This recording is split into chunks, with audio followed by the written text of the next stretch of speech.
So quiz time, how many Nolan Ryan rookies are there? Well, in 1968 there wasn't very many releases to choose from, so card number 117 from 1968 Topps usually is what comes to mind. It has that weird border, it looks like burlap. Burlap, kind of a weird choice, but it works. So let's go down the list. First, we're going to talk about a relationship we have with Grunt Baseball. We're in the playoffs. My Giants are not there, but he's got it covered for all things baseball, quick clips, up-to-date information. Grunt Baseball, that's his YouTube channel. Also his website, grunttalksmlb.com. And guys, if you're not already a subscriber to my channel, go down and hit that subscribe button. I appreciate it. Okay, let's get going. So first off, the 1968 Topps card number 177. This is the flagship, like the standard release by Topps in packs. Card's going for like $400 plus. I mean, that's definitely starting at $400 for like low grade examples. The next one is the 1968 Topps O-Pee-Chee card number 177. Man, these are starting around $2 grand. That's just a starting price. This is the Topps Canadian release. These are quite rare. They look just like the US release, except they say printed in Canada on the back. In addition, the back has a little bit darker brown. Otherwise, it looks just like the US release. So look for that printed in Canada on the back copyright.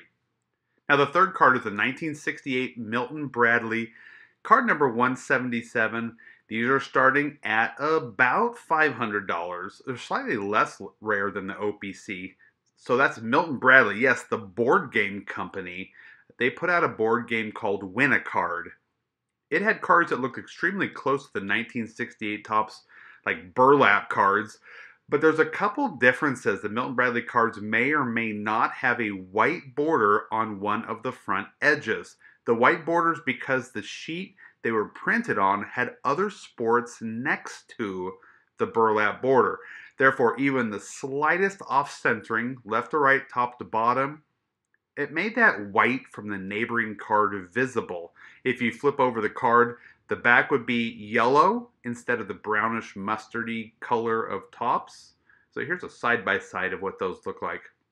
So there's one quick, easy way to tell these apart. The Milton Bradley version will have a small black smudge in the T in stars on the front of the card. It's a pretty cool thing. It's the only real differences that's really easy to see on the Milton Bradley. It was all the Milton Bradley cards that have that black speck, and none of the other releases have that. Then there's a fourth one here, the 1968 Topps Venezuelan card number 177. No real idea on price. There's one listed on eBay right now. It is 6 figures listed. So just like it sounds, this was released in Venezuela.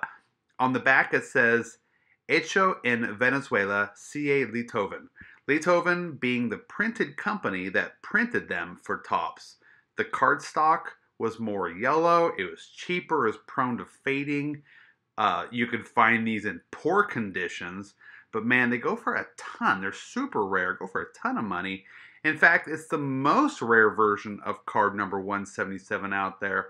This card has been graded by all grading companies about 50 times total. That's 50 times combined for all the grading companies. The highest grade is a PSA 5.5. So there's 4 different Nolan Ryan rookie cards. Well, those are major releases. We're not going to talk about some maybe obscure like college cards that may be considered as rookies, but 4 major releases. So you guys know that I really like to do errors on this channel, and there actually is an error on these cards, actually an uncorrected error. So all 4 versions of them have an error on the back where it's misspelt. It says, instead of sensational, it says senational. It's missing the second S in the word sensational. That was never corrected, like I said, in all 4 of them. And that's it. That's the only error on these. Guys, beware of fakes when you are looking to buy one of these cards. Hey guys, that's all I got for you. Hope you learned something new about the Nolan Ryan and Jerry Koosman rookie cards. Thank you so much for tuning in. We'll see you next time.